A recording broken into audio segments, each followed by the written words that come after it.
제가 부모님 직장, 아버님 직장 때문에 원래 서울 토박인데 강원도에서 성장을 했어요. 그러니까 초등학교를 춘천에서 다녔고 다니다가 이제 좀 일찍 서울로 학교를 유학을 오게 됩니다. 4학년 때부터 서울에 있는 친척 집에서 서울에 있는 학교를 다니게 돼요. 그래서 일찍 부모님하고 이제 떨어져서 지내게 되는데 아마 그때부터 좀 그림 그리고 뭐 이런 데 취미를 붙였던 것 같아요.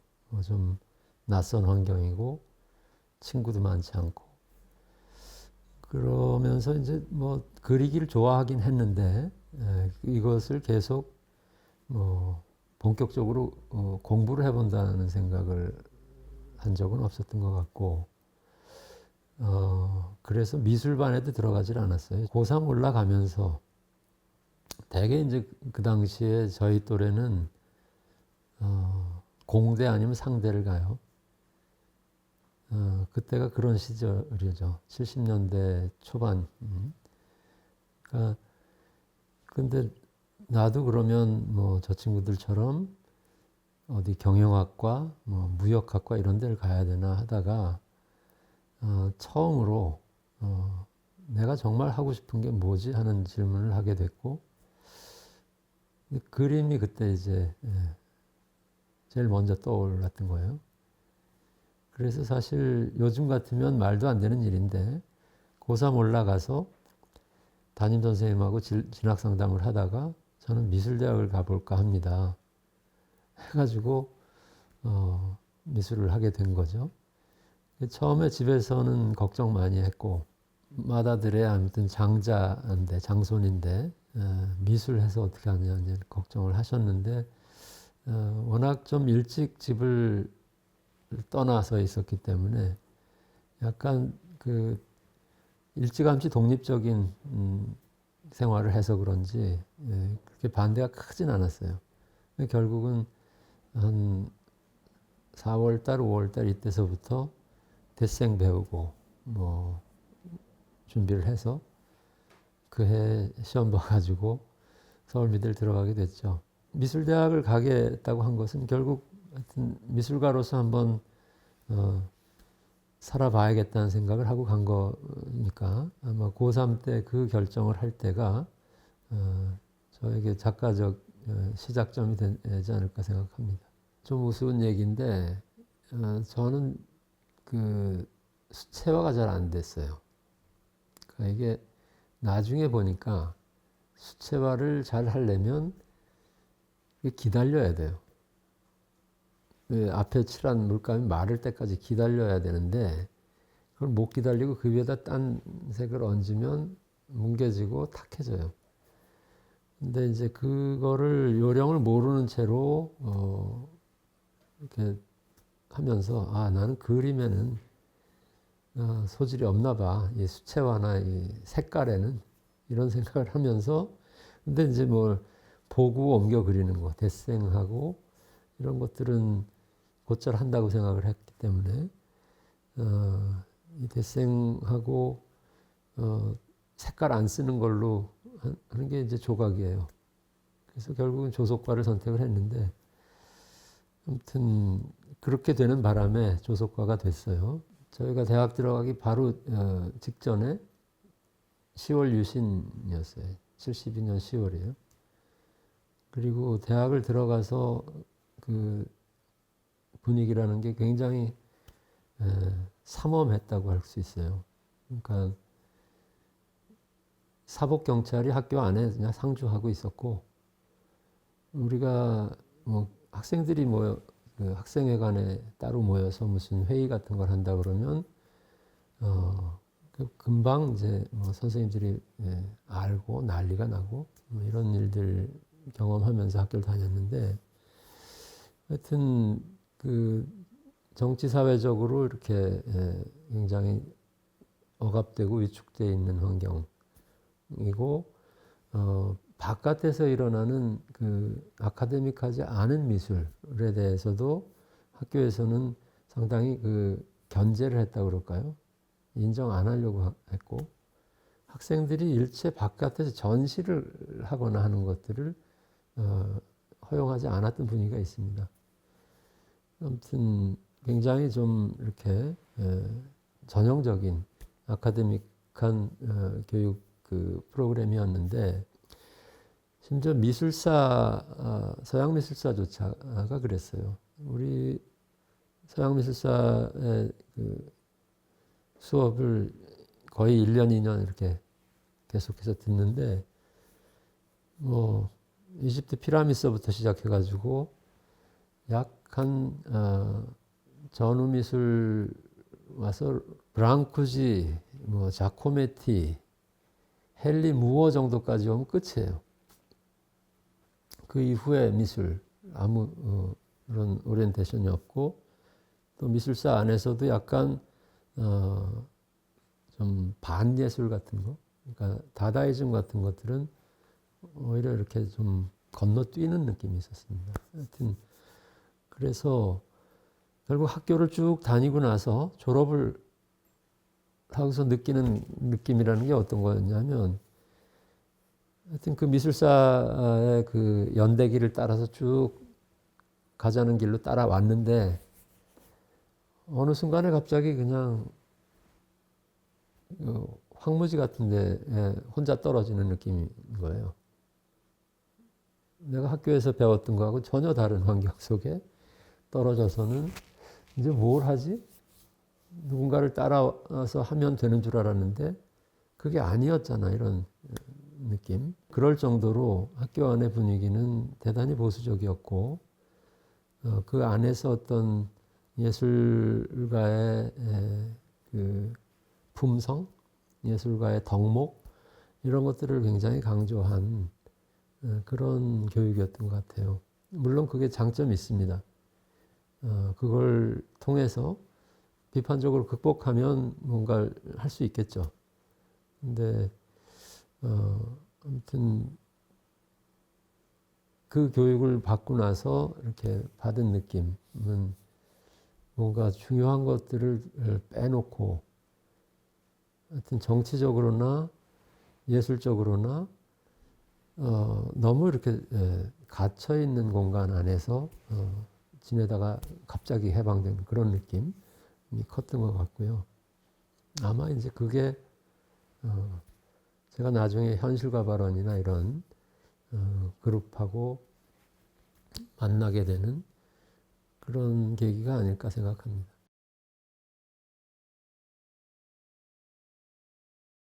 제가 이제 그 학교를 졸업하고 바로 군대를 가요. 그래서 좀 늦게 갔죠. 77년에 가서 79년, 그러니까 겨울인데요. 11월 달에 제대를 합니다. 그래서 그때 제대해가지고 처음 그 들어가는 직장이 공간 편집실이었어요. 80년 2월 달에 공간에서 편집 기자를 뽑는다고 그래가지고 가서 간단한 무슨 뭐 시험 같은 걸 간단히 보고 들어가서 거기서 이제 직장 생활을 시작을 한 거죠.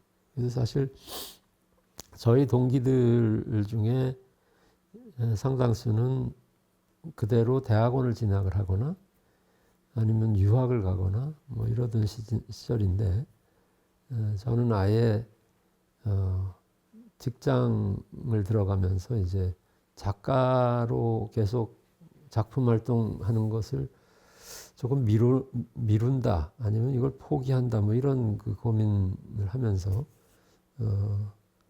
80년대를 맞았던 것 같아요.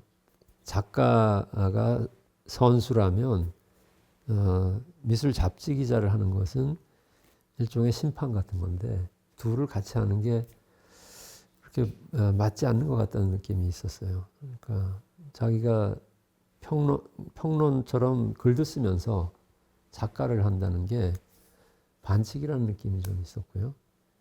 그리고 하여튼 그 당시는 제가 거기서 6개월 있다가 중앙일보에 개간미술로 옮겨갔는데요.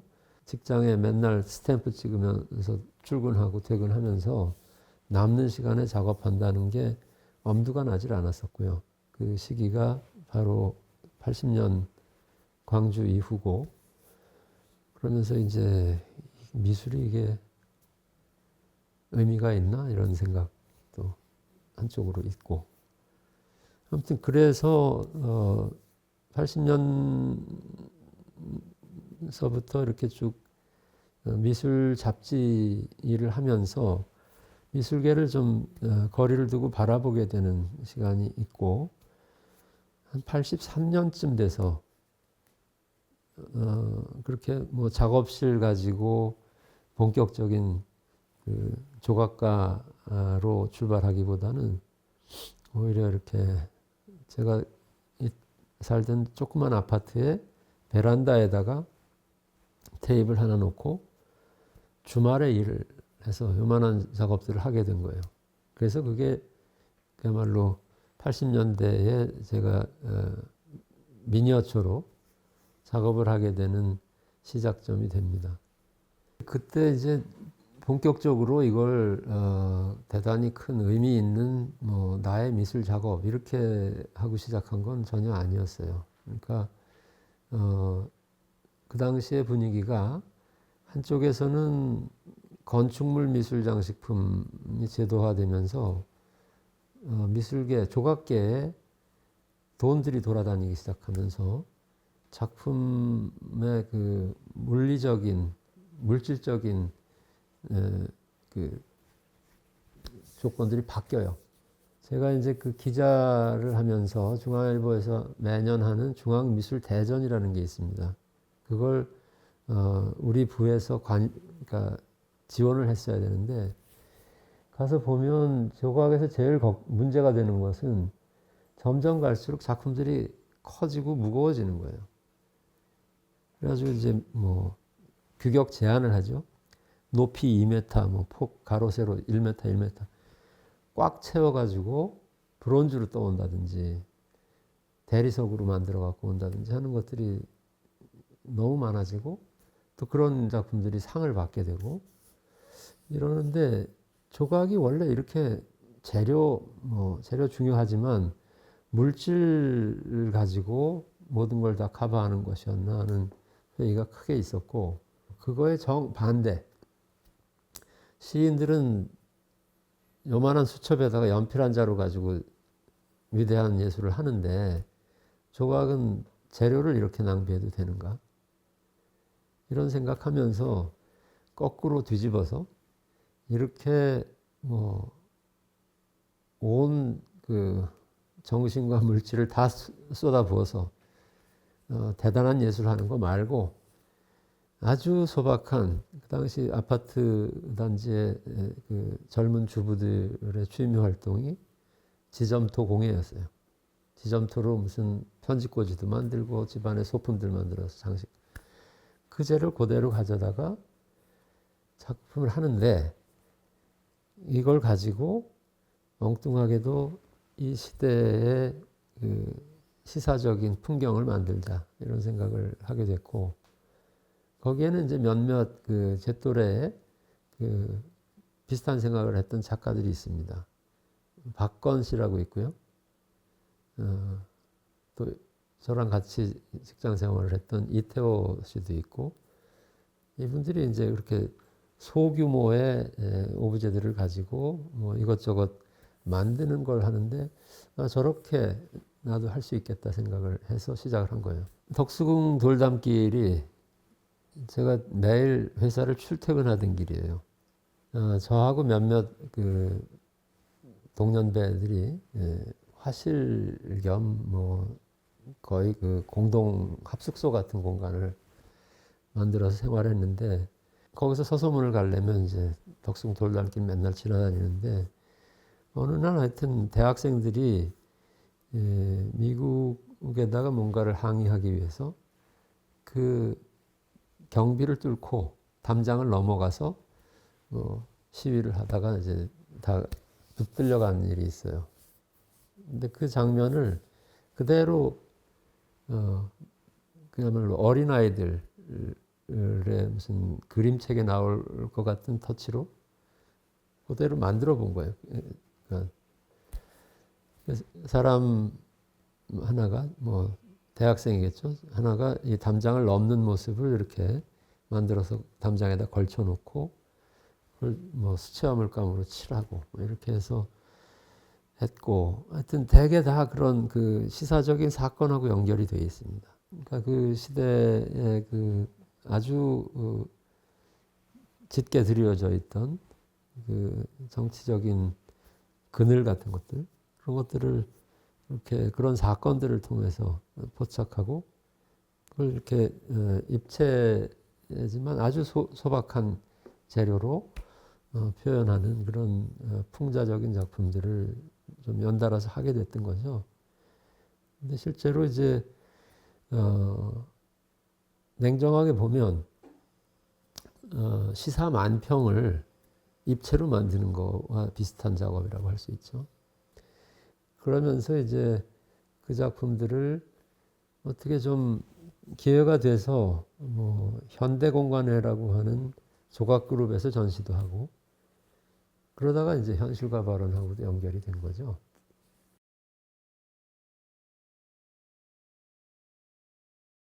그러니까 현실과 발언은 저도 그 초창기부터 참여하진 않았던 사람이고요. 그러니까 그 당시가 이제 그러니까 79년에 뭐 박정희 대통령이 죽고 정치적으로 굉장히 혼란스러운 시기이죠. 근데 사실 문학에서는 그런 그 유신 시대 이후 그 군사 독재 상황에 대한 여러 방식의 저항이 나타났는데 미술에서만은 그런 활동이 거의 없다시피 했던 그런 상황입니다. 그래서 현실과 발언은 그런 의미에서 미술계에서 처음으로 미술이 이러한 정치적인 모순과 부조리한 현실에 침묵해도 되느냐 하는 문제를 제일 먼저 제기했던 단체이고 거기에 구성원들은 여러 부류가 섞여 있었는데 평론가들, 출판업계에서 일하는 사람들, 그리고 일부 이제 그 미술 대학에 자리를 얻은 소장, 작가들 이렇게 해서 모여가지고 상당히 그때만 해도 삼원받은 시기에 대단히 용감한 그 제스처로 전시를 만들었던 거죠. 네. 아니나 다를까 전시 오프닝 하기 전에 미술회관 쪽에서 이제 그 거기도 뭐 운영위원 그 원로 분들이 계시니까 운영위원들한테 보고를 하고 운영위원들이 회의를 하고서 이거 전시 이렇게 하면 당신들 다친다 하지 말아라 해가지고 전기를 아예 내려버린 거예요. 그래서 결국 뭐 여러 가지 상황들이 벌어졌는데 근데 그 전시를 어떻게 또 상업화랑 그 당시에는 메이저 화랑이었습니다. 동산방 화랑이 그 전시를 그럼 우리가 하자 해가지고 인사동에 있는 동산방 화랑에서 그 첫 전시를 하게 되죠. 저만 해도 그러니까 그 작품들을 처음 만났을 때 굉장히 좀 당혹스럽고 거부감이 먼저 있었어요. 미술이 이래도 되나? 좀 더 잘 그리면 안 되나? 이런 거. 그런데 아무튼 제가 이제 기자로 잡지사에서 일을 하다 보니까 필자들을 계속 여기저기 다 만나야 되잖아요. 거기에는 뭐 모더니즘 쪽 필자도 있지만 민중미술 쪽 필자도 있고 특히 이제 현실과 발언 쪽에 필자들 중에 돌아가신 최민 선생, 원동석 선생, 그리고 성환경 선생 뭐 이런 분들이 글을 자주 썼는데요. 이분들하고 이제 자연스럽게 얘기를 하게 되고 어울리게 되고 하면서 양쪽을 이렇게 비교하게 됐어요. 때때로 이제 그 쟁점이 되는 사항을 놓고 양쪽 진영의 그 평론가들을 모셔서 좌담회 같은 걸 하고 그걸 이제 제가 풀어서 기사를 만들고 이렇게 하면서 자연스럽게 현발에 공감을 얻고 그렇게 되게 됐어요. 그러다가 이제 현실과 발언으로 가게 되는 이렇게 그 중간 역할을 해주신 분이 심정수 선배라고 할 수 있습니다. 심정수 선생이 현대공간회라고 하는 서울대 출신 조각가 그룹의 회원이었어요. 근데 거기에다 저를 집어넣어서 전시를 같이 하자 해서 이제 정말 아마추어로 뭐 일요화가처럼 만든 작품들을 거기서 전시를 몇 번 하면서 조금씩 작업을 시작을 했는데 그것들이 조금씩 뭐 사람들한테 알려지면서 현실과 발언으로 연결이 된 거예요.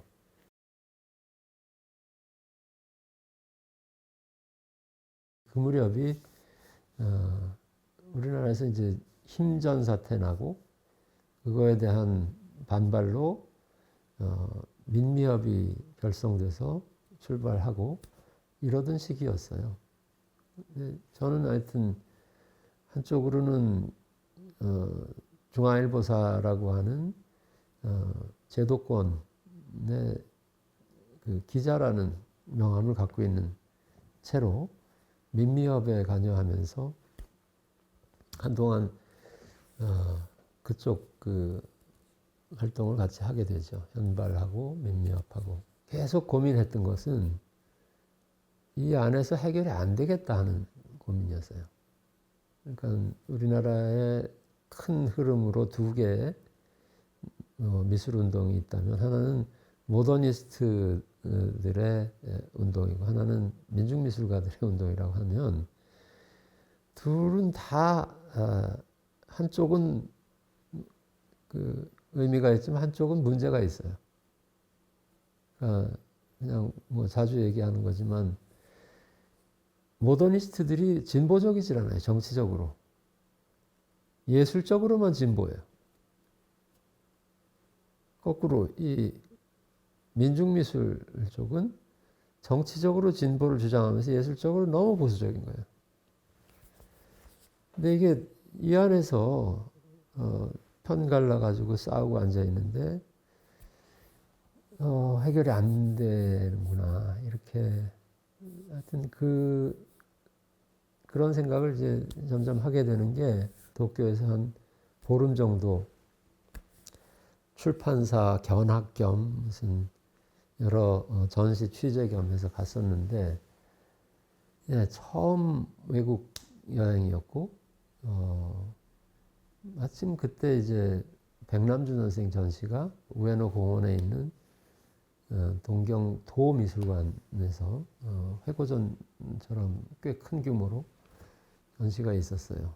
그때까지 책으로 잡지로 봤던 백남준 선생 작품을 거기서 처음 봤고 같은 시기에 백남준 선생의 뭐 동료 어떤 요셉 보이스 전시가 어느 백화점 갤러리에서 같이 열렸었는데 두 전시를 같이 봤었죠.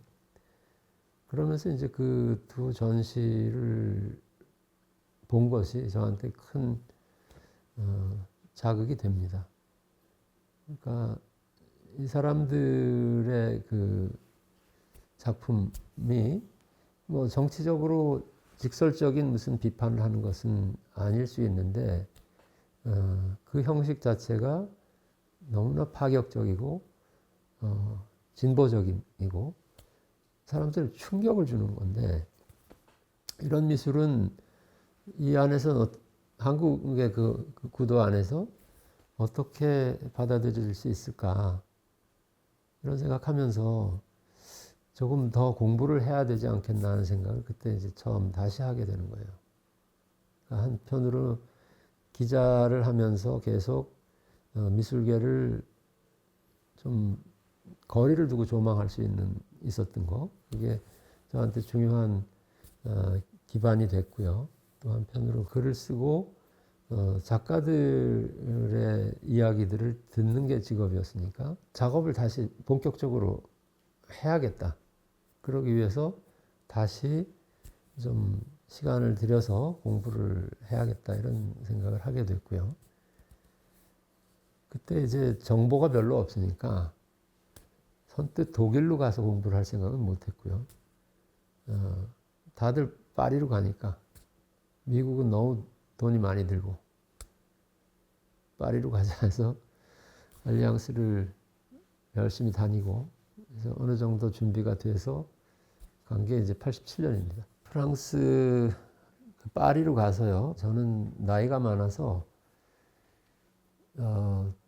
정식 학생으로 들어가기에는 이미 나이가 지난 거예요.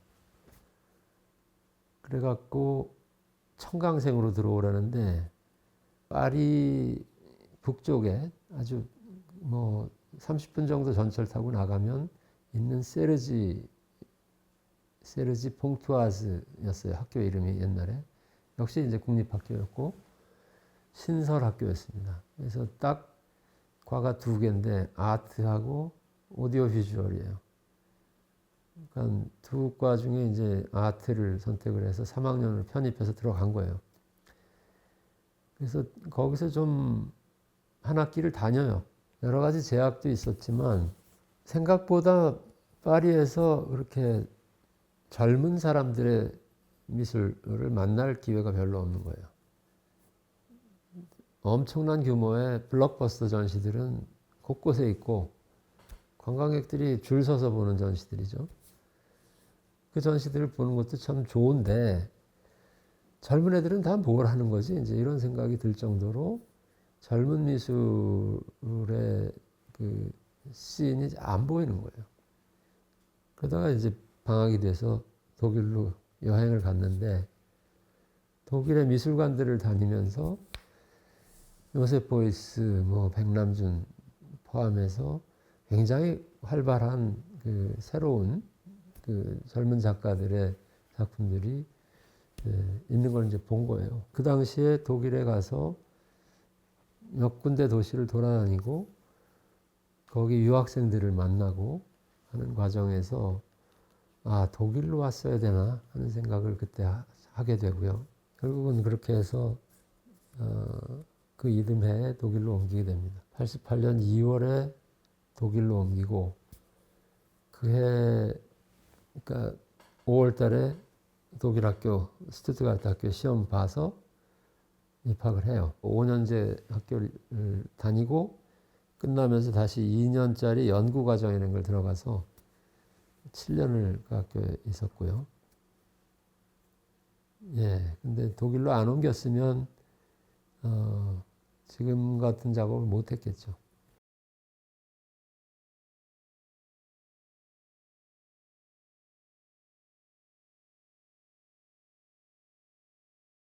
제가 지금 돌이켜 보면 그 민중미술 현장이라는 것도 상당히 이렇게 거리감이 있었어요. 서소문에 있던 중앙일보사의 한 5층, 6층 정도 되는 높이에서 이렇게 이 발코니 같은 공간이 있습니다.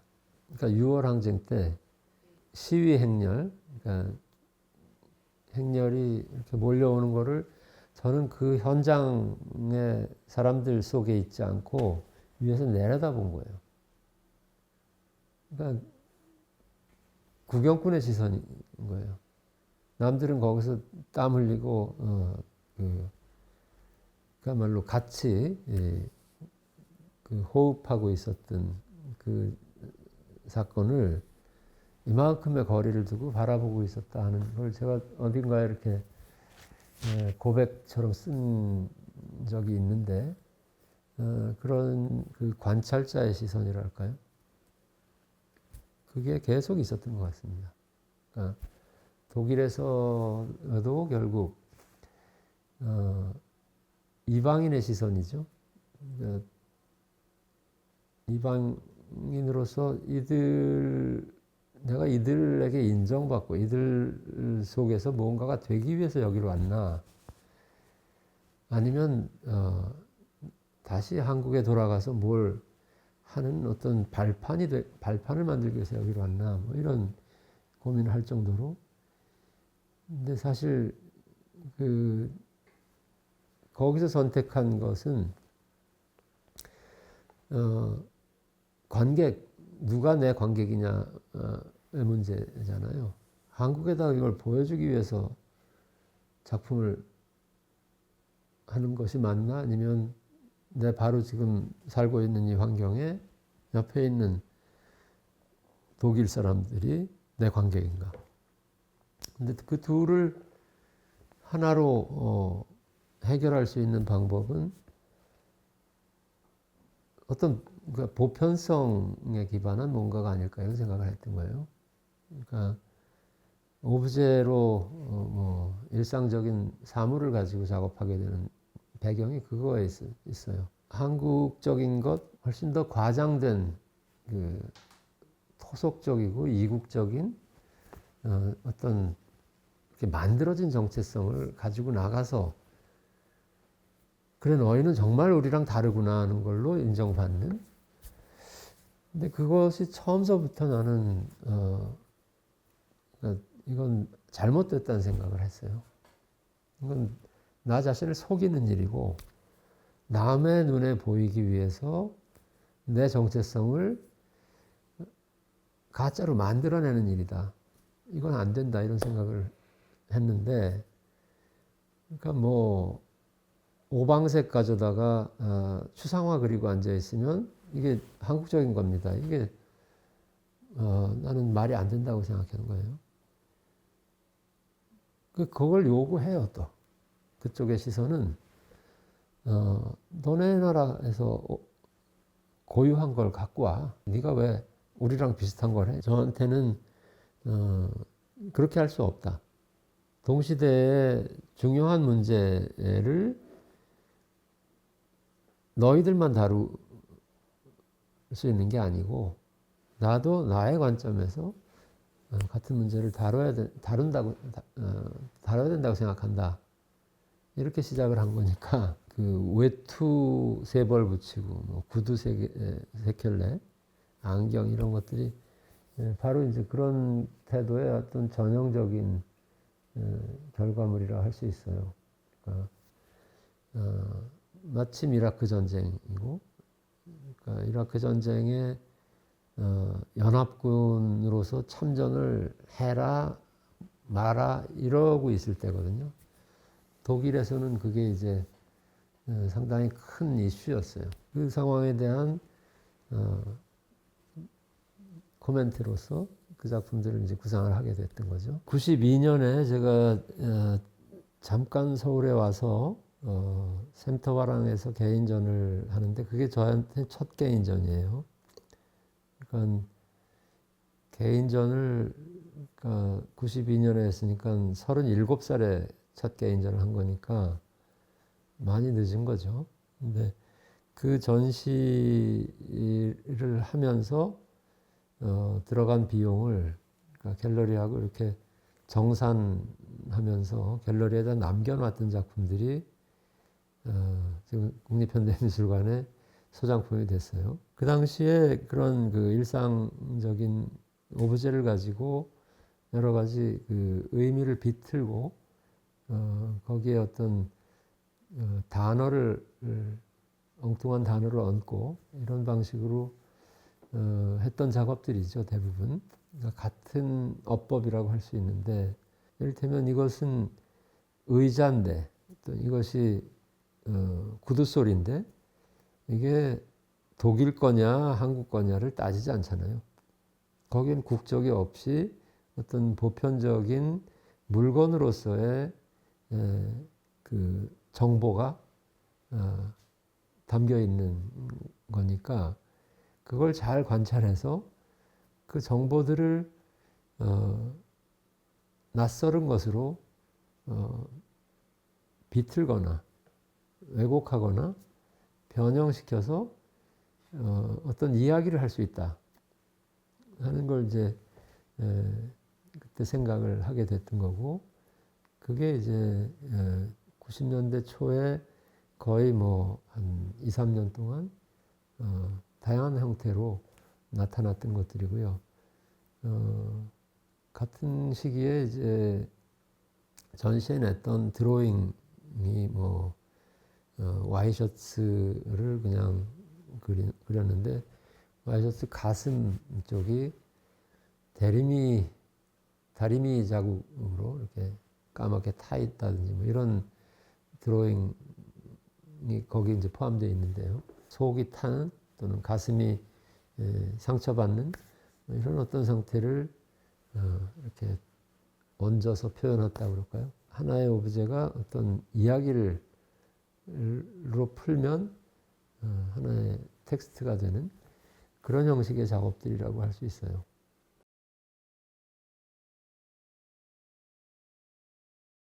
제가 학교는 미술대학을 다니고 거기서 글쓰기보다는 뭘 만들고 그리는 쪽을 공부를 했다면 직장에서 기자로 일하면서 글쓰기 주로 이제 이미지에 대한 글쓰기죠. 독일에 가서 그 교육을 받으면서 수업에서 주로 이제 그 작품들을 놓고 크리틱을 하는데 결국은 작품을 말로 설명하고 그것을 말로 질문하고 말로 방어하고 하는 과정이죠. 그래서 그 과정은 한국에서는 경험하지 못했던 방식이에요. 근데 아주 좀 지긋지긋할 정도로 끈질긴 토론도 있고 엄청나게 공격적인 작품에 대한 비판도 있고 그걸 제대로 말로써 방어하지 못하면 정말 바보가 되는 거죠. 이런 경험들을 하면서 아마 글 쓰는 게 거의 드로잉하고 옆에 계속 병행됐던 것 같아요. 뭔가 아이디어가 나와서 스케치를 하면 그 옆에 그것과 관련된 생각들을 쭉 쓴 거예요.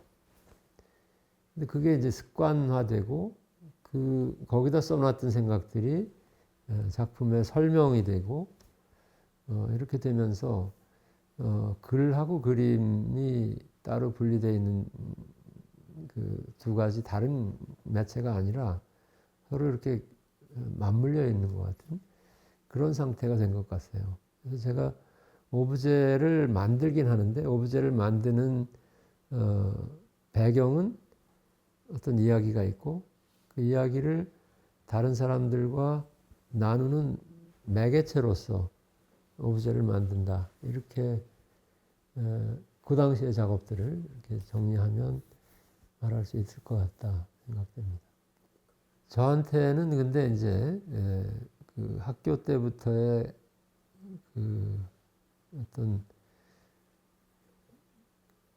일종의 금기처럼 되어 있던 게 미술가가 그 작품을 말로 설명하는 것이 굉장히 좀 부적절한 일이라는 교육을 받았던 것 같아요. 좋은 작품은 그 안에 다 할 얘기가 다 들어있어서 작가가 거기다가 덧붙일 말이 없어야 된다. 그 안에 다 할 얘기 다 해야지 좋은 작품이지 주절주절 거기다가 뭔가 설명을 붙이는 작품은 제대로 된 작품이 아니다 하는 교육을 받은 거예요. 아주 오래된 서양에서 계속해서 내려왔던 얘기예요. 근데 그 교육의 영향이 컸던 것 같습니다. 그래서 항상 어떤 금기시되어 있던 이 텍스트와 미술 작품을 연결하는 방법을 한번 그냥 해본 거예요. 그 남자의 가방은. 지금은 미술이 이야기와 연결되는 게 아무것도 아닌 것처럼 누구든지 다 하는 일이 됐고 당연한 게 됐지만 70년대까지만 해도 미술과 이야기는 다른 거라고 생각했던 거예요. 미술가가 글을 쓰면 너는 평론을 하지 왜 그 작품을 하느냐 이렇게 딱 구분했었죠.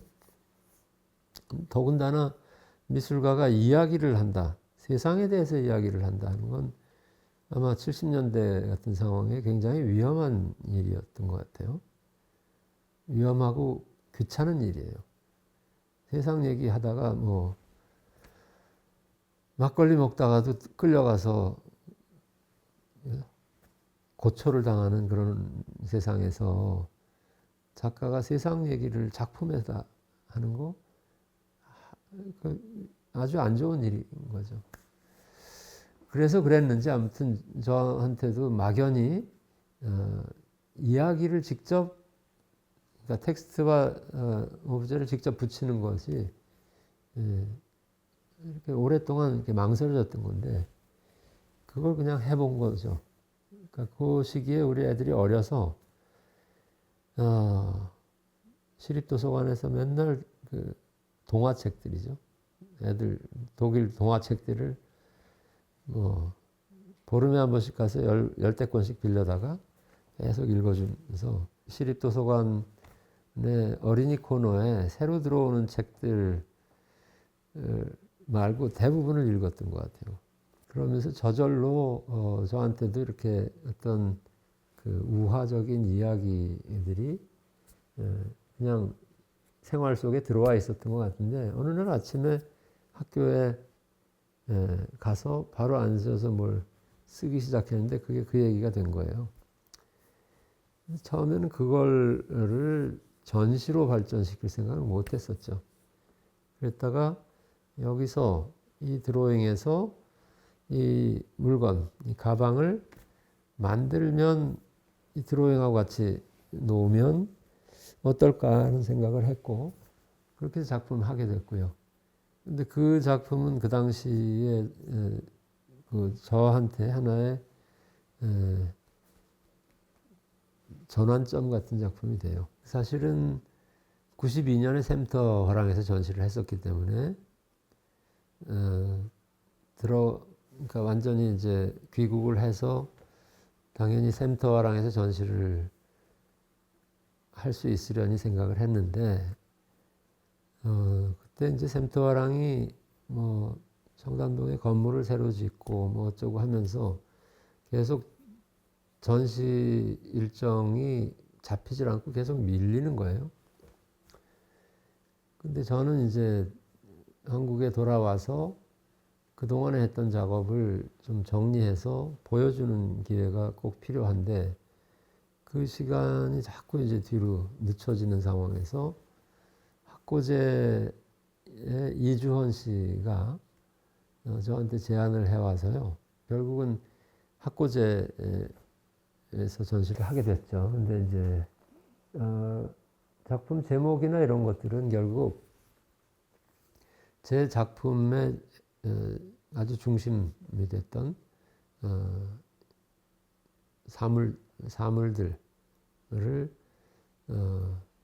자세히 관찰하는 것, 사물들의 관계를 관찰하는 것을 내 작업의 이 전시에 중요한 주제로 한다 하는 걸 설명하는 의미로 선택한 거고요. 사실 그 96년이라고 하는 시기는 94년에 성수대교 무너지고요. 95년에 삼풍백화점 무너지고. 그러니까 제가 그 당시에 성수대교 붕괴 때는 독일에 있었고 이 삼풍백화점 때는 서울에 있었는데,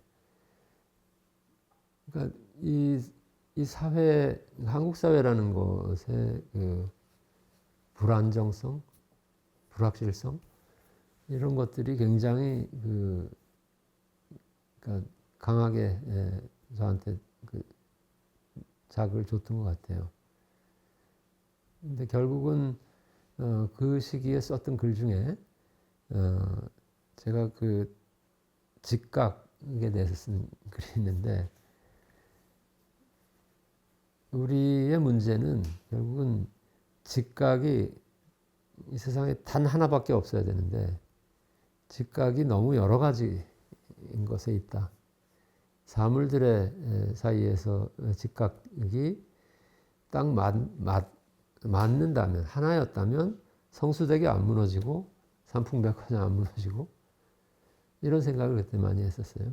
우리 사회가 그 당시에 고도 성장하고 뭔가 빨리빨리 해서 급하게 뭔가를 이뤄내야 되고 하는 과정에서 어쩔 수 없는 거였지만 더 이상 이런 식의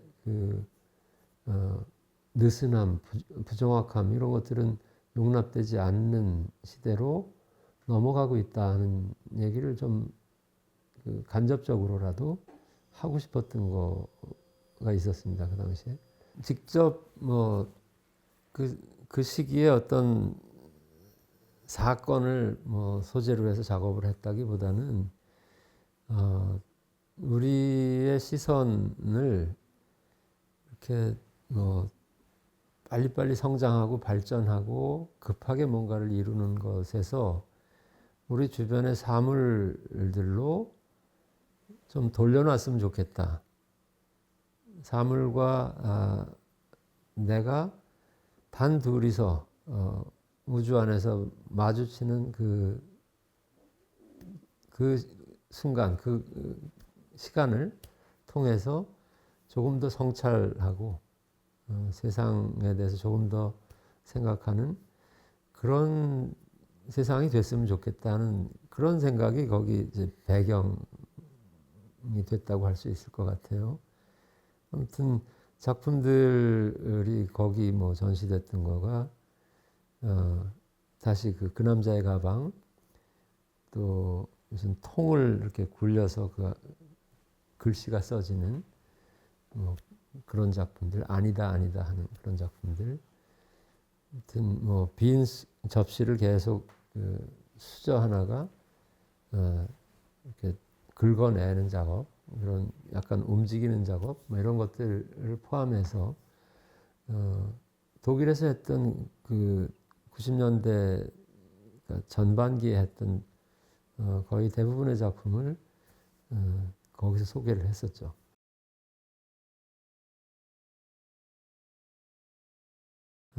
모든 걸 시행착오를 통해서 하나씩 배워가면서 이제 학교 그 일을 하게 됐는데 처음부터 학과장의 주임 교수의 이런 보직을 맡아서 학교를 운영하는 책임을 계속 지면서 한 몇 년 동안 사실 작업을 둘러볼 여력이 없을 정도로 바쁘게 지냈습니다.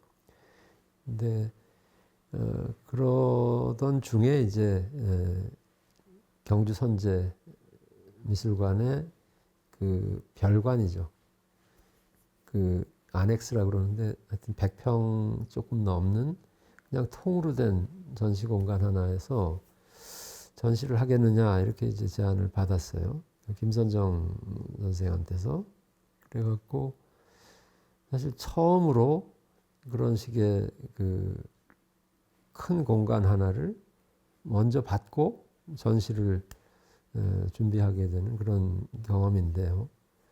사실 95년부터 이제 광주 비엔날레를 시작으로 그런 식의 전시 환경, 전시 조건이 바뀌는 일들이 급속히 미술계에서 일어났고 거기에 많은 작가들이 좀 적응이 안 됐었어요.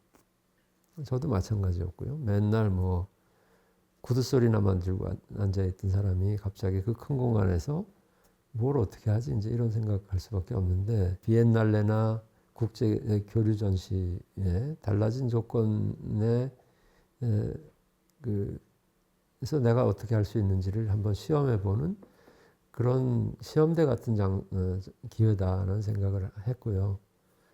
그래서 이제 그 큰 공간을 어떤 기획하는 입장에서 처음으로 전시를 준비를 하게 됐죠. 사실 그렇게 대단한 아이디어가 있었던 건 아니고요.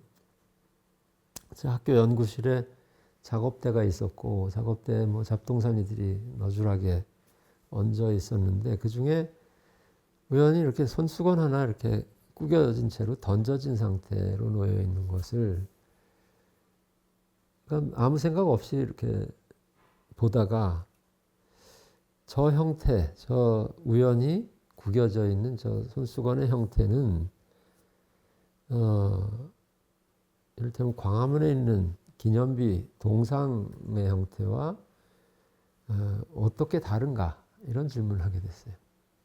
그러니까 저 형태는 아무도 기억하지 않고 누군가 언젠가 그냥 흔적도 없이 사라지는 형태인데 어떤 형태는 저렇게 수백 년이 지나도 쇳덩어리 속에 단단하게 유지되고 어떤 형태는 이렇게 버려질 수 있는가 이 생각을 하면서 누가 이걸 결정하는가? 무엇이 이 그러니까 기념비와 사소한 그야말로 하찮은 일과를 구분하는 것인가? 이 생각을 하면서 이제 이 작은 구겨진 손수건의 형태를 엄청난 기념비로 한번 재구성해 보자 하는 생각을 했어요. 그래서 그 당시에 건축가 선생님이 도움을 줘서 벽돌로 이제 많이 건축을 하시니까 어느 벽돌 회사에 지원을 받아서 2,000장인가 하는 엄청난 양의 벽돌을 그 미술관 앞에 받아서요. 그걸로 그 손수건의 형태를 재현했어요. 높이는 한 3m 조금 안 되고 꽤 큰 규모의 손수건의 형태를 벽돌이니까 이제 뭐 꼭 블럭 쌓듯이 해가지고 최대한 그 원형에 가깝게 구성을 해서 전시를 했는데 거기다 이제 제목을 사소한 사건이라고 붙였고요. 그 전시가 결국 저한테는 이런 규모의 이런 식의 그 비엔날레식의 기획 전시를 내가 이렇게도 할 수 있겠구나 하는 걸 확인하는 첫 번째 전시가 됐던 것 같습니다. 그리고 그게 이제 기반이 돼서 2004년에 로덴 갤러리에서 2003년에 그 제안을 받았고 2004년에 전시를 하게 됩니다. 그래서 사실 뭐 계속 그 고민이 있었죠. 그러니까 공간이 엄청 큰데 여기서 이 공간을 어떤 방식으로 이용해서 활용해서 그런 큰 전시 공간이라는 게 물리적으로만 큰 공간이 아니라 지금 사회 전체와 무슨 이야기를 할 것인가 그 질문을 먼저 시작하고 또 그 전시장이 갖고 있는 그 중요한 특성 중에 하나가 로댕의 지옥의 문을 중심에다 놓고 시작한 공간이잖아요. 그러니까 엄청난 그 의미를 가진 지옥의 문이라는 작품을 옆에다 두고 하는 전시인데 여기서 출발하지 않으면 안 된다. 이 문이라고 하는 것, 문을 못 본 척하고 시작할 수는 없다. 로댕이 지옥의 문을 만들었다면 나는 현실 속에 우리의 문, 우리가 지금 매일같이 경험하는 일상의 문을 만든다. 이런 생각으로 49개의 방이라는 걸 만들게 됐고요.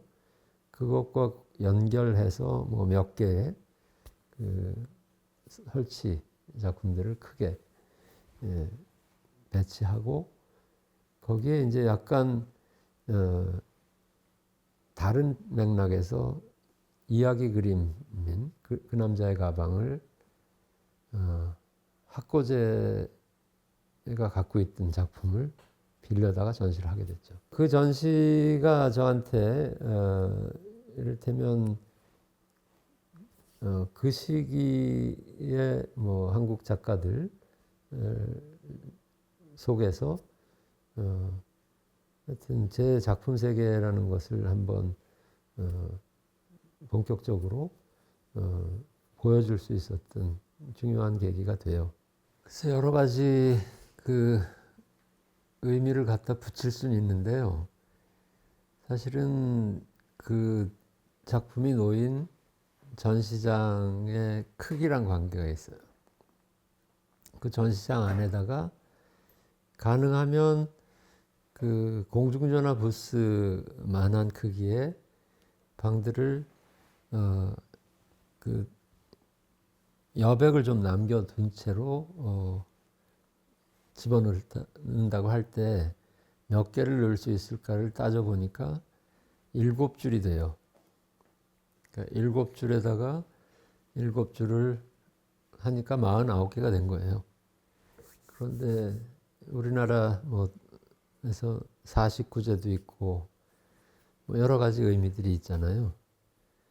근데 마침 또 그때가 제가 49살이에요. 그래서 여러 가지로 이제 그 뜻이 뭐냐고 자꾸 질문을 받긴 했어요. 그래서 뭐 이렇게도 읽을 수 있고 저렇게도 읽을 수 있다라고 얘기는 했는데 사실 뭐 중요했던 것은 그 숫자는 아니었어요. 그 숫자는 25개가 될 수도 있고 아니면 64개가 될 수도 있고 한데 그 공간 안에서 가장 적정한 크기가 어딜까? 우리가 일반적으로 사용하는 문의 크기라는 건 정해져 있잖아요. 80cm 폭에 높이 한 2m. 그러니까 그것을 그대로 그걸 특별하게 디자인하거나 변형하지 않고 그 비례 그대로 가지고 가서 거기다가 배열했을 때 가장 적정한 크기는 그 공간 안에서는 49개다 이렇게 돼서 선택을 했던 거고 실제로 그 작품의 배경은 뭐 처음에 로덴 갤러리의 그 지옥의 문을 이제 출발점으로 삼았지만 그 지옥의 문이라고 하는 어떤 아주 그 극적인 그런 상태 말고 우리가 일상적으로 아침에 일어나서 밤에 잘 때까지 열었다 닫았다 열었다 닫았다를 반복하는 이 문을 그대로 변형 없이 재현해 보자. 문들은 계속 그 뒤에는 여기와 다른 공간이 있습니다. 라는 약속을 하는 건데 그 약속이 계속 어긋나는 상태를 한번 만들어 보자 이런 생각을 한 거예요. 문을 열어도 똑같은 방이니까 문을 여는 게 아무 의미가 없는 일이 되는 공회전 또는 동어 반복의 경험을 아마 그 계속 우리가 하고 있다 하는 생각을 한 것 같아요. 그러니까 계속 어떤 다른 세계, 여기와 다른 어떤 유토피아를 꿈꾸면서 그걸 향해서 문을 여는데 열고 들어가 보면 똑같고 열고 들어가 보면 똑같고 하는 대단히 그 불행한 지옥의 문은 지옥으로 떨어지기 때문에 불행하다고 하겠지만 이 49개의 방에 112개의 문인데요. 이 문은 계속해서 반복되고 전혀 새로운 공간으로 나갈 수 없기 때문에 불행한 그런 문을 만들자 이렇게 했던 거예요. 생각은 거의 비슷한 거예요. 그러니까 오브제 작업의 한 연장선인데요. 문이라고 하는 물건은 방금 말씀드렸듯이 열고 닫고 하면서 공간을 분할하는 도구잖아요. 그런데 그 분할하는 도구는 그 전제되는 것은 그 문 안과 문 바깥의 공간은 서로 다른 공간이어야 되는 거죠. 근데 그 공간이 같은 공간이라면 문을 열어도 바깥이고 문을 닫아도 바깥이라면 이 약속이 깨지는 거잖아요. 그러니까 굉장히 부조리한 사물이 되는 거죠. 그걸 통해서. 바닥 없는 방은 제가 학생들이 학교 근처에서 이렇게 자취하는 방들을 얘기를 들어보면 다 이렇게 정형화되어 있어요. 6평 정도 되고 그 안에 뭐 부엌과 화장실과 모든 게 다 그 안에 들어가 있는 거죠. 전형적인 원룸의 인테리어를 그대로 가져와서 6평짜리 원룸을 거의 이 실제와 똑같게 재현하는데 얘를 아래쪽 절반을 없앤 거예요. 그리고 매달아 놓은 거예요. 그래서 약간 안에 들어가면 이 방이 조금씩 흔들려요. 매달려 있기 때문에. 그래서 익숙하면서 엄청 낯설고 그냥 평범하고 아늑한 방인데 한쪽으로 되게 불안한 현기증이 나는 그런 경험을 하게 되는데요. 그러니까 결국은 우리가 그 개인의 최종적인 안식처라고 생각하는 집이 길바닥에 앉은 꼴이 되는 거죠.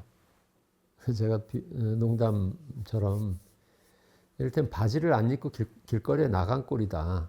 이제 그런 걸로 그러니까 생각하시면 된다고 설명을 하기도 했는데 결국은 뿌리 뽑힌 채로 그냥 지붕만 덮는 거죠.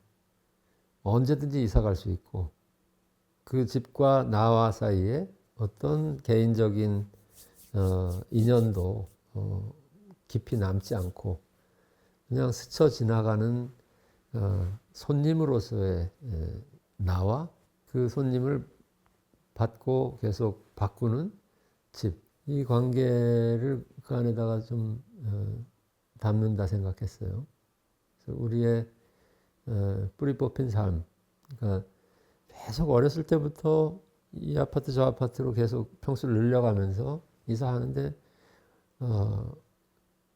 실제로 그 집하고 나하고 긴밀하게 어떤 관계를 갖거나 하면 할수록 불편한 거예요.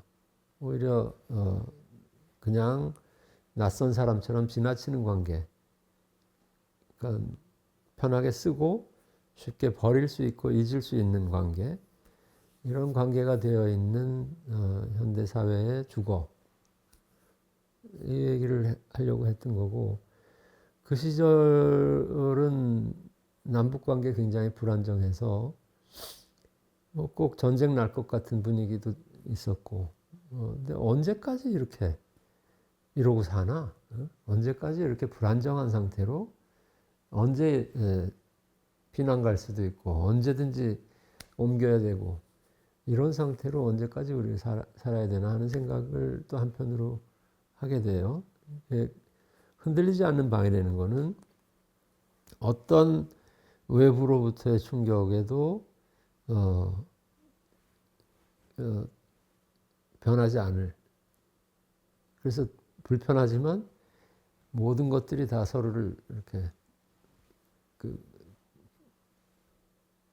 지지하고 있어서 꼼짝 못하게 그 자리에 있게끔 돼 있는 아주 그러니까 기이한 방이죠. 그러니까 뭐 수십 개의 강목이 뭐 교차하면서 방에 있어야 할 최소한의 가구, 침대, 책상, 의자 이런 것들을 고정시켜 놓고 있어요. 근데 그걸 고정해서 흔들리지 않게 안정시키느라고 그걸 쓸 수는 없게 되는 역설적인 상황을 그 작품을 통해서 담는다 이렇게 생각했죠. 퍼포먼스는 사실은 제가 할 수 없는 장르라고 생각했어요. 그러니까 그 사람들 둘러서 있는 사람들 앞에 나서서 뭔가 평범하지 않은 어떤 몸짓을 통해서 뭔가를 표현하고 관객들과 소통한다라고 하는 게 저한테는 기질적으로 맞지 않다 이렇게 생각했던 부분이 있어요.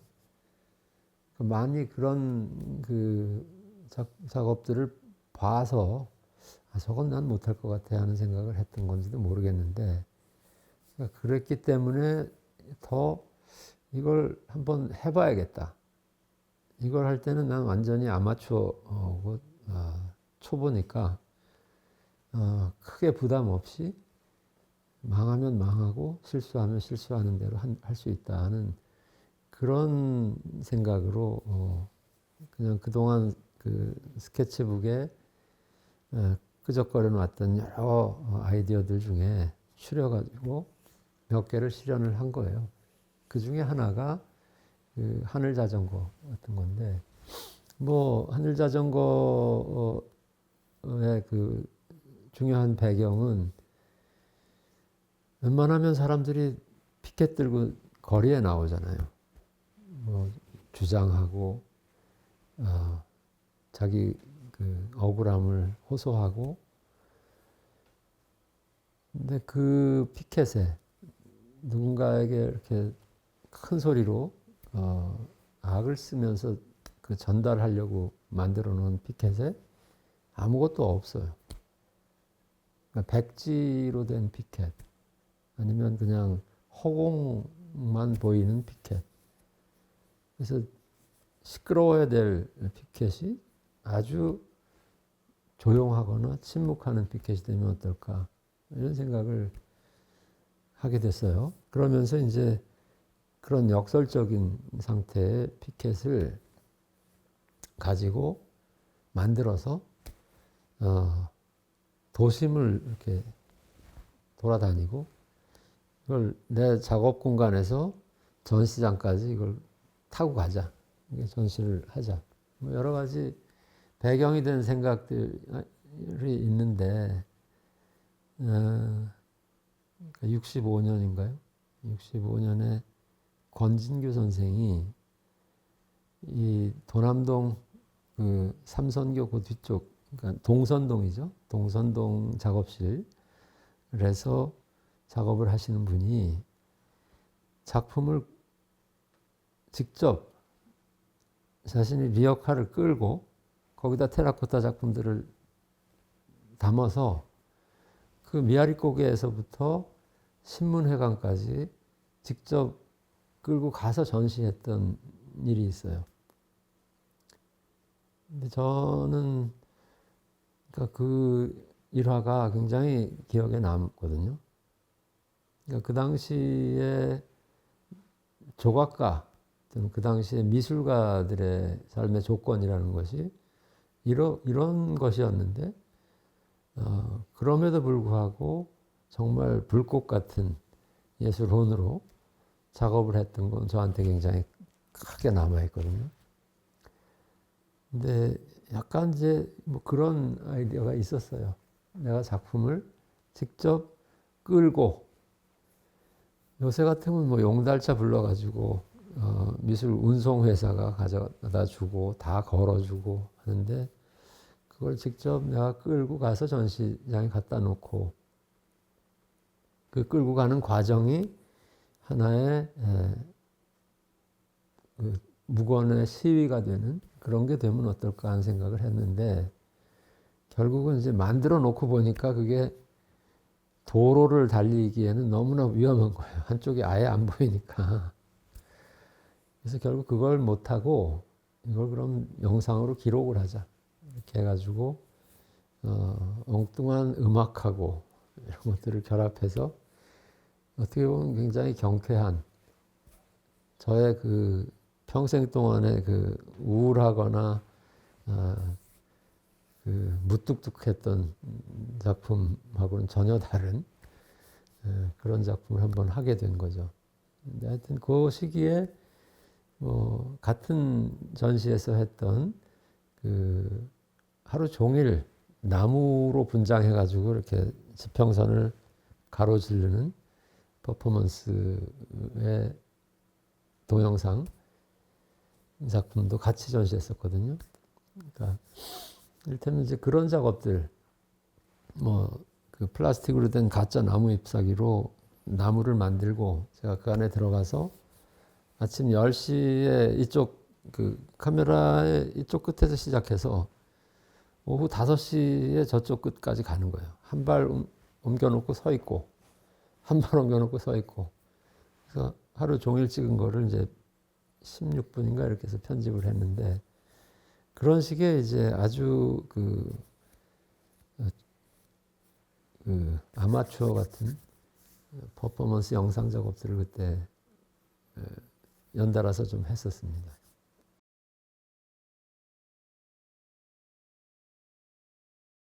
문화역 284 서울역 전시도 생기고 이어서 시립미술관 전시도 생기고 또 광주 비엔날레 2012년이죠. 광주 비엔날레 전시도 하게 되고 이렇게 되면서 계속 여태까지 안 해봤던 일들을 할 수 있는 기회들이 만들어졌어요. 그러면서 이제 자연스럽게 그게 2015년 국현에서 한 안 보이는 사랑의 나라 전시까지 이어지는 그 디딤돌들이 됐던 것 같아요. 그러니까 작가로서 이제 어느 정도 뭐 미술계 안에서 자기 자리를 잡은 사람이 어느 시기에 다시 뭔가 안 하던 짓들을 하기 시작을 하는데 이 사람한테 좀 더 큰 공간을 줘보면 재밌겠다 이런 판단들을 하지 않았을까 생각해요. 근데 아무튼 2015년에 그 국립현대미술관 전시 이것은 저한테는 뭐 굉장히 큰 기회였고 또 굉장히 그 큰 도전이었어요. 바로 앞에는 이불 씨가 엄청나게 강력한 스펙타클을 제공했는데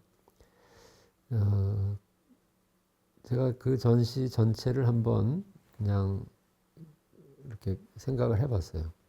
그러니까 앞으로 내 이후로도 한 8명의 작가들이 계속해서 이 공간을 가지고 이런 방식 저런 방식으로 전시를 할 텐데 누가 될지는 모르지만 내가 여기서 해야 될 것이 뭔지 전체를 하나의 거대한 풍경으로 만들 것인지 아니면 잘게 쪼개서 그 안에 시퀀스들을 만들어 놓고 각각의 시퀀스가 마치 어떤 뭐 문학 작품의 기승전결처럼 이렇게 이야기를 하나를 구성한다면 어떨까 이런 생각을 이제 하면서 기획을 하게 됐고요. 한국에서 제일 크고 제일 주목받는 전시인데 이걸 가지고 누구랑 무슨 얘기를 할 거냐, 이걸 보는 사람들에게 무슨 얘기를 전달할 거냐, 이게 굉장히 저한테 큰 과제였어요. 근데 처음서부터 그랬듯이 글과 그림 사이에서 일을 했다고 그랬는데 문학과 미술의 그 접점을 전시에서 적극적으로 드러내면 나의 여태까지 했던 작업의 어떤 연장선에서 좀 흥미로운 결과가 되지 않을까 생각을 했어요. 그래서 필사하는 작업, 1000명의 책, 또 그때 이제 생각을 했고, 전체 전시 제목에 그 안 보이는 사랑의 나라라는 제목을 넣고 그 마종기 시인의 시 원문을 전시에 포함시키고 이렇게 한 것도 미술 따로 있고 그 문학 따로 있고 한 이 구분 속에서 계속 미술은 뭔가 감각적이고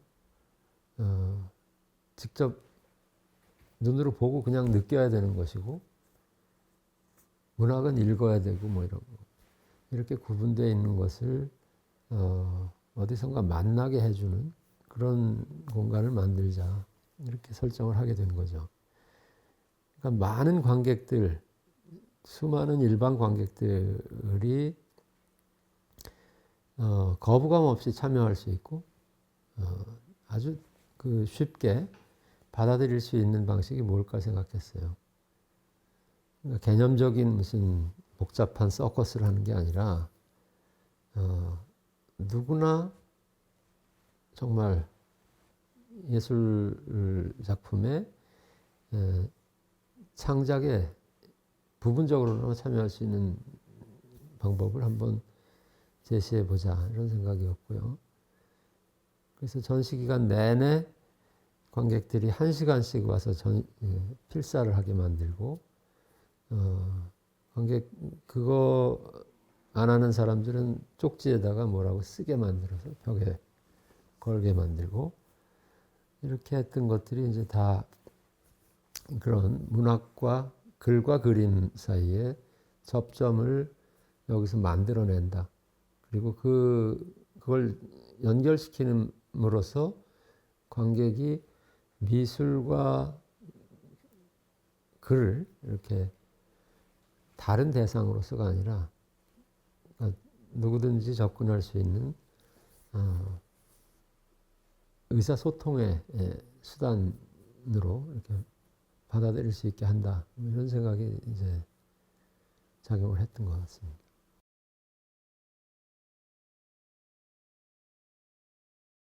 저한테 이제 계속 한 가지 그 고민거리였어요. 저는 그렇게 뭐 차갑고 매정하고 뭐 건조한 사람이 아닌데 작품을 내놓으면 관객들의 반응은 너무 차갑고 뭐 너무 잘난 척하고 뭐 이런 것으로 이렇게 오해가 되니까 내가 뭔가 이렇게 잘못하고 있구나 하는 생각을 만날 하게 되는데 관객이 반응하지 않으면 관객이 그 앞에서 그냥 딱 문을 닫아버리면 그 작품이 아무리 좋은 뜻을 담더라도 소통에 실패하는 게 아니냐 이런 생각 계속 저한테 이렇게 끊임없이 던져졌던 질문이었거든요. 근데 저는 이제 관객이 능동적으로 그 안으로 들어와 주길 기대한 거예요. 입에다 먹여주는 게 좋은 소통이 아니라고 생각했고, 오히려 그것은 수많은 매체들에서 하고 있는 짓인데 그걸 미술에서 할 수 없다는 태도가 있었어요. 그러니까 오히려 관객이 그렇게 익숙하게 편하게 접하는 작품들을 계속 생산해서 그들의 입맛에 맞추는 것은 맞지 않는다 생각했는데, 다른 한편으로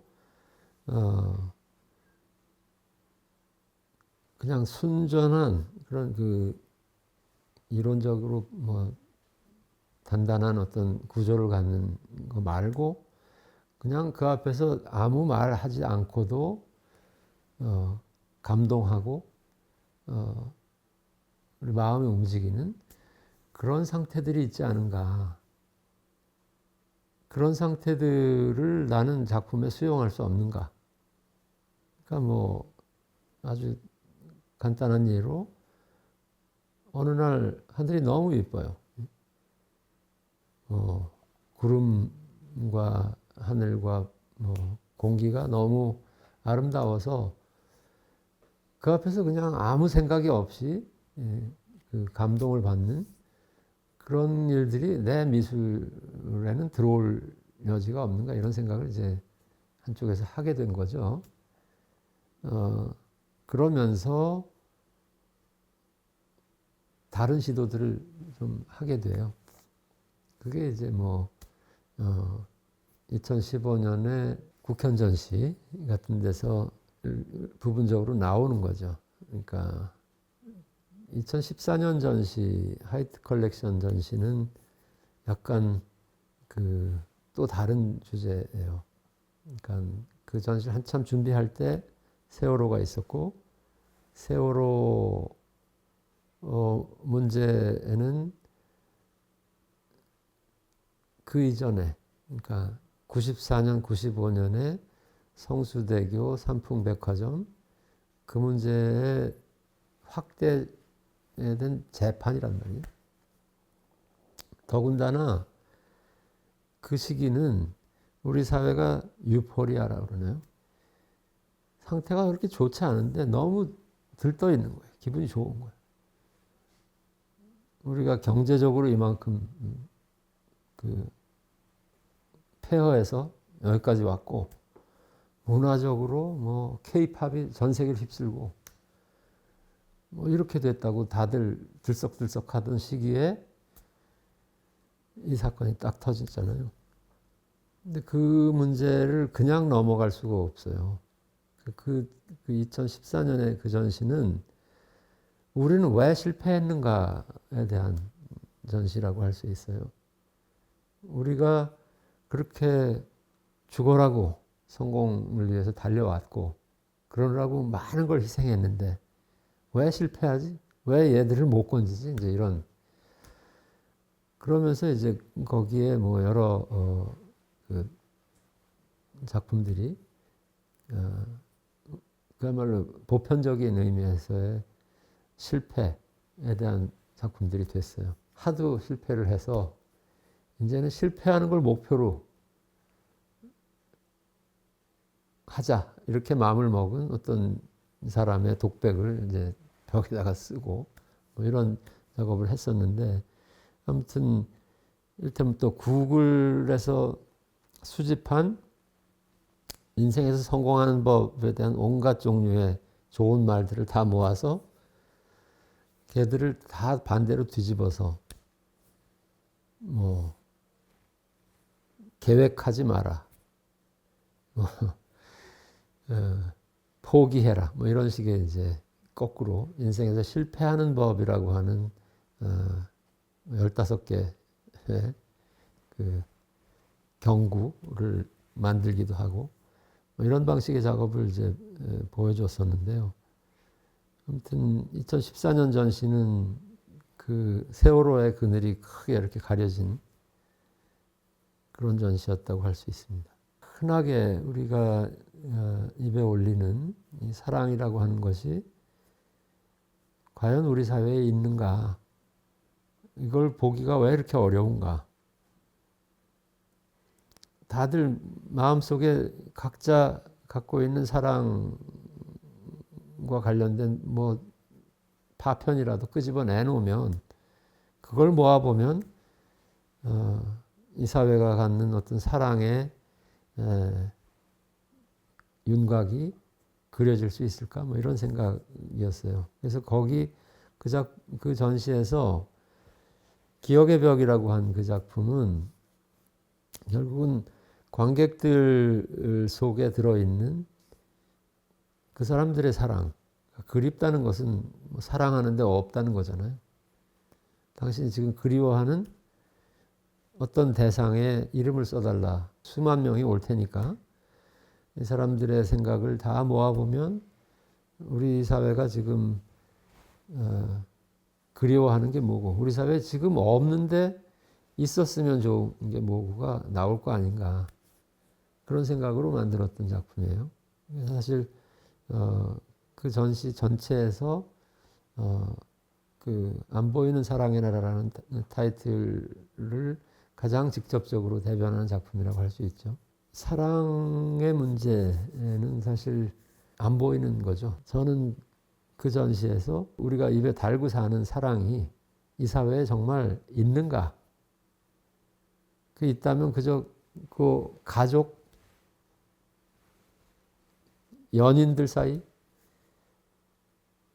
그거 빼고 뭔 사랑이 있는가? 이렇게 비정한 사회. 한쪽에서 사람들이 애들이 다 저렇게 그야말로 죽어갔는데 거기다 대고 저런 짓들을 하는 인간들이 돌아다니는 세상이 이게 온전한 세상이가 이런 얘기였어요, 사실은. 하여튼 한쪽에서는 단식하고 투쟁하고 있는데 그 앞에서 할 짓 못할 짓 다 하고 있는 이 세상에 대해서 뭔가 해야 되겠다는 생각을 했는데 저가 할 수 있는 방식은 그런 방식이었던 거죠. 아무튼 어떻게 그렇게 하다 보니까 지금까지 이렇게 쭉 해온 전시들이 결국은 다 세상을 관찰하고 세상에 대해서 이야기하는 각각 다른 방식들인 것 같아요. 제가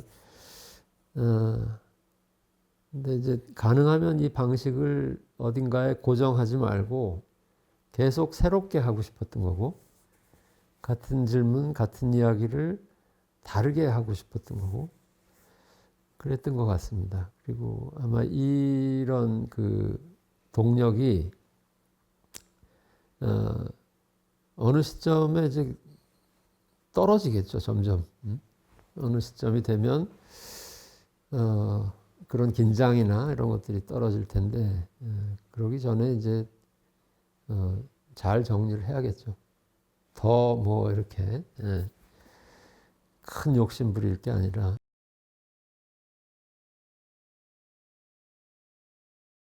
그러니까 지금 굉장히 그 특별한 시기인 것 같아요. 그러니까 저는 사실 한국 미술이 국제적인 미술계 안에서 제대로 평가받고 제대로 대우받고 이러는 미술이 되기를 바래왔어요. 이것은 반드시 무슨 글로벌한 트렌드를 우리가 따라가서 따라잡아서 우리도 이런 거 할 수 있어 라고 하는 그런 방식의 목표는 아니었어요. 그러니까 누구의 기준에 맞춰서 거기에 따라가는 게 아니라 우리가 하나의 다른 기준을 만드는 거죠. 그것의 출발점은 지금 여기서 해야 되는 미술을 하는 것, 우리에게 충분한 의미가 있는 작품을 하는 것, 그것을 통해서만 비로소 다른 미술에서도 우리가 인정받을 수 있다, 제대로. 이런 생각을 해왔는데, 지금 이 팬데믹의 시기는 우리에게는 하나의 중요한 전환점일 수도 있다는 생각이 들어요. 그러니까 계속해서 외부로부터의 시선에 의해서 평가받는 그거에 인정을 받으면 의미가 있고, 거기서 인정을 못 받으면 아무것도 아닌, 이게 아니라 이 닫혀있는 이 나라 안에서 의미 있는 일을 해내는 거, 그리고 그 안에서 어떤 제대로 된 평가를 받는 거, 그게 먼저 중요해지는 그런 상황이 됐기 때문에 어쩔 수 없이 그냥 싸구려 비행기표로 관광 다니고 거기 가서 남의 작품들 구경하고, 그러고서 나도 마치 그들의 일원이 된 양 뿌듯해하고 하는 일에서부터 좀 이제 거리를 두고, 한동안은 아마 이 시간을 견뎌야 될 텐데, 이렇게 고립과 격리의 시간 동안 우리가 다시 좀 전체를 들여다보고, 여기서 우리가 지금 뭘 했던 거지? 뭐가 지금 부족하지?를 점검하는 그런 기회들을 많이 가졌으면 하는 생각이 듭니다.